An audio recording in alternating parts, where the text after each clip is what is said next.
반갑습니다. SK하이닉스 주주 여러분. 오늘 장을 지켜보신 분들은 가슴이 철렁하셨을 겁니다. SK하이닉스는 190만 2천원에 문을 열어 장중 191만 9천원까지 올라섰지만 시장 전반의 투매가 시작되면서 182만 1천원까지 급하게 밀렸습니다. 종가는 184만 2천원, 전일보다 24만원 하락한 마이너스 11.53%로 끝났는데요. 전날에는 8.83% 급등하며 반전 기대를 키웠는데 불과 하루 만에 분위기가 뒤집혔습니다. 어제 반등을 보고 안심했던 분들도 오늘은 다시 손절 버튼을 바라보셨을 겁니다.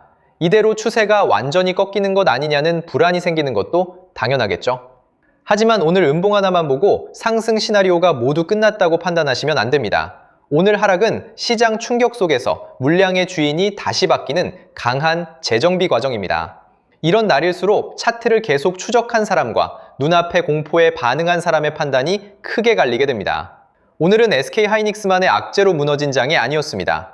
시장 전체에서 위험 회피 물량이 한꺼번에 쏟아졌죠. 주도 세력의 입장에서 보면 이런 날이야말로 불안한 개인의 물량을 가장 쉽게 끌어낼 수 있는 순간입니다. 극장에 비상벨을 울려 관객을 한꺼번에 밖으로 내보낸 뒤 비워진 좋은 자리를 다시 차지하는 것과 비슷한데요. 공포 속에서 누군가 던졌다면 반대편에서는 반드시 그 물량을 가져간 사람이 있습니다. 제가 어제 방송에서 말씀드린 구간에서 수익을 정리한 분들은 이미 계좌를 지킬 거고 지금은 하락폭만 볼 것이 아니라 새로운 진입 기회가 어디에서 만들어지는지를 찾아야 한다고 했습니다. 중요한 건 얼마나 빠졌느냐가 아니라 어느 가격에서 매도세가 멈추고 주도권이 다시 붙느냐는 거예요. 차트를 함께 보시면 최근 SK하이닉스는 200만원 위에서 여러 번 반등을 시도했지만 단기 이동평균선에 막혀 탄력을 이어가지 못했습니다. 오늘은 큰 음봉이 구름대 안쪽까지 파고들면서 시장의 공포를 그대로 반영했는데요. 그래도 장중 저점인 182만 1천원에서 그대로 끝나지는 않았습니다. 종가는 184만 2천원으로 저점보다 2만 1천원 올라왔죠. 강한 배돌림이라고 말할 정도는 아니지만 바닥에서 매도 물량을 받아낸 매수세가 존재했다는 의미입니다. 180만원대 초반에서 새로운 방어선이 만들어질 가능성을 확인한 겁니다.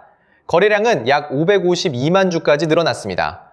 오늘 실제로 강한 매도가 나왔다는 사실은 부정할 수 없습니다. 그렇지만 거래량이 많았다는 것은 누군가 빠져나간 동시에 다른 누군가는 그 물량을 인수했다는 뜻이기도 합니다.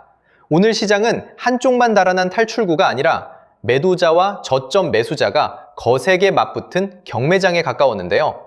이후 거래량이 차분하게 줄어드는 가운데 180만원대가 유지된다면 오늘의 대량 매물을 새로운 큰손이 흡수했다고 볼 근거가 생기겠죠? 이제 수급을 보겠습니다. 오늘 기관은 약 62만 9천 주, 외국인은 약 47만 주를 순매도했습니다. 두 주체가 합쳐 약 109만 8천 주를 시장에 내놓았고 개인이 상당 부분을 받아낸 구조인데요. 최근 5거래일을 합쳐도 기관은 약 24만 3천 주, 외국인은 약 94만 7천 주 순매도입니다. 아직 메이저 자금이 확실하게 돌아섰다고 말할 단계는 아니라는 뜻이죠. 다만 7월 14일과 15일에는 기관과 외국인이 함께 강한 매수를 보여줬습니다. 시장 충격으로 빠져나간 이 자금이 180만 원대에서 다시 유입되는 순간이 다음 방향을 결정할 중요한 분기점이 될 겁니다. 무엇보다 주가가 흔들렸다고 SK하이닉스의 산업 경쟁력까지 사라진 건 아닙니다. SK하이닉스는 엔비디아에 공급할 HBM42단 제품의 양산 출하를 시작하고 생산 물량을 확대하는 단계에 들어간 것으로 알려졌습니다. HBM은 AI 가속기가 수많은 데이터를 막힘없이 처리하도록 공급해주는 초고속 저장 통로입니다. AI 모델이 커질수록 더 빠르고 더 많은 HBM이 필요해질 수밖에 없죠. 오늘 주가가 11% 떨어졌다는 이유로 엔비디아의 차세대 반도체 생산 계획과 글로벌 HBM 수요까지 동시에 사라진다고요? 그렇게 판단하신다면 기업의 하루 주가와 산업의 장기 방향을 완전히 반대로 읽고 계신 겁니다. 그래서 제가 정리를 좀 해서 말씀을 드리자면 강한 종목일수록 개인이 버티기 힘든 흔들림도 강하게 나옵니다. 지금 흔들림은 끝이 아니라 크게 가기 전 세력이 개미를 지치게 만드는 구간이고 오늘 가격은 다음 파동을 위해 주도권이 교체되고 있는 자리라는 거죠. 즉 쉽게 말씀드리자면 지금은 늦었다고 겁먹을 자리가 아니라 다음 상승 파동을 기다리면서 최종 매도 전략을 정확하게 준비해야 하는 정말 중요한 자리라는 거예요. 쉽게 말해서 더 크게 가기 전 가장 지독하게 흔드는 구간이라는 말씀을 드리는 겁니다. 하지만 진짜 중요한 것은 상승 이후입니다. 주가가 강하게 올라가기 시작하면 사람 마음이 완전히 달라지는데요. 조금만 더, 한 번만 더를 외치다가 환희의 꼭대기에서 세력들 설거지 폭탄을 받게 되는 겁니다. 수익은 상승이 만들어주지만 그 수익을 지키는 것은 정확한 자리에서의 매도입니다. 매도가 정말 중요한 자리라는 거죠. 그래서 제가 항상 원칙대로, 계획대로, 일정대로 라고 말씀드리는 이유가 바로 여기에 있다는 거예요. 곧 다가오는 다음 파동의 고점에서 물량 정리와 동시에 수직 하락이 나오기 시작하면 감정적으로도 흔들리고 곧바로 다시 오를 거라는 괜한 희망 회로를 돌리면서 매도할 타이밍을 놓치기 때문에 반드시 제가 드리는 말씀을 깊이 새겨두셨으면 좋겠습니다.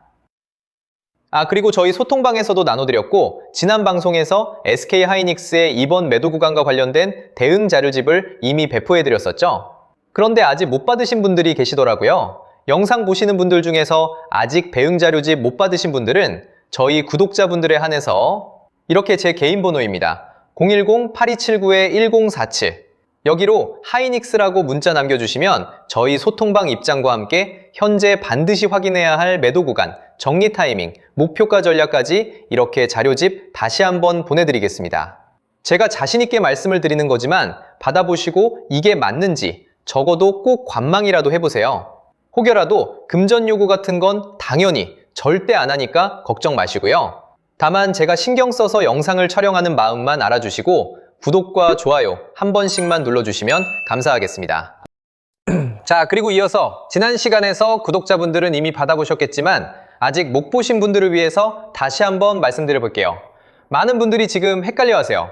시장 좋다, 반도체 좋다, 뉴스 계속 나온다. 근데 막상 수익은 못 내고 있습니다. 왜냐?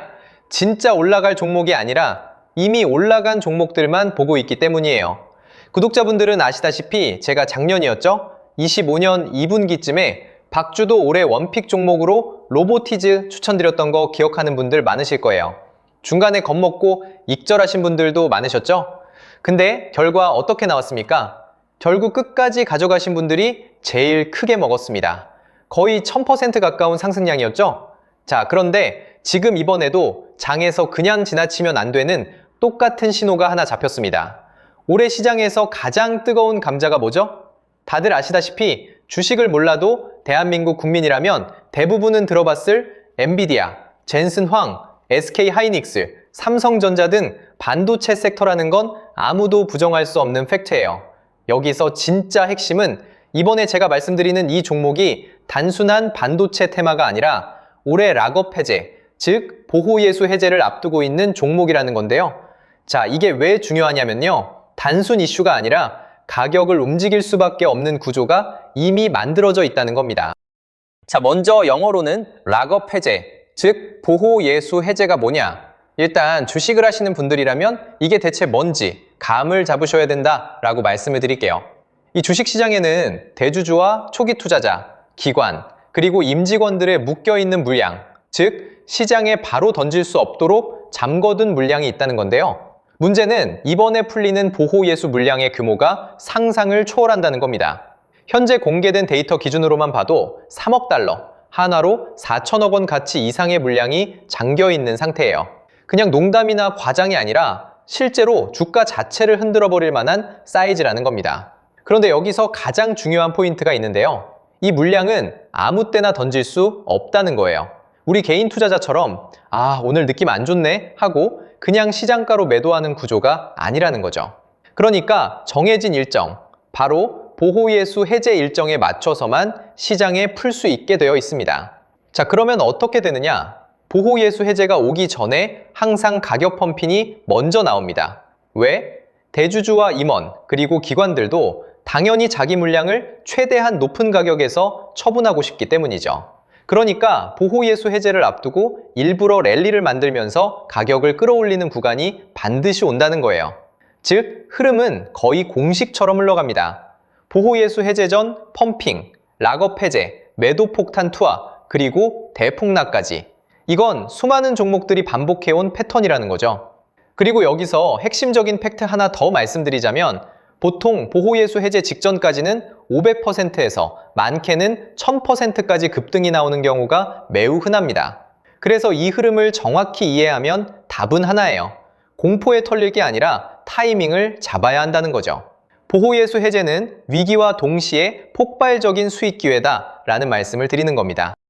그리고 실제로 그 예시로 현대임스도 보호예수 해제 임박 소식과 함께 근 한 달이 넘는 동안 가파르게 상승했던 적이 있었죠. 현재 주식시장에서 락업 해제로 인한 시세 부양 이벤트는 뒤에서 공공연하게 이뤄지고 있는 상황이라는 겁니다. 자, 그래서 여기까지 들으셨으면 이제 어느 정도 정리가 되셔야 하는데요. 그저 단순한 이슈가 아니라 반도체 호황 플러스 락업 해제, 이 두 가지가 동시에 겹쳐있는 구조라는 겁니다. 그리고 바로 지금 말씀드리는 이 종목이 딱 그 구간에 들어와 있다는 거예요. 그래서 저는 이번에 이 종목을 26년도 박주도 원픽 종목이라 명확하게 말씀드리겠습니다. 이번에도 역시 구독자분들에 한해서 010-8279-1047 여기로 비밀이라고 문자 남겨주시면 이번 제 원픽 종목 확인하는 대로 회신드리겠습니다. 그리고 구독자 여러분들은 이번에 저랑 딱 한 달만 기다려보자고요. 자, 여러분, 오늘 영상은 여기까지 하겠고요. 저는 다음 영상에서도 더욱 알차게 돌아올 수 있도록 하겠습니다. 감사합니다.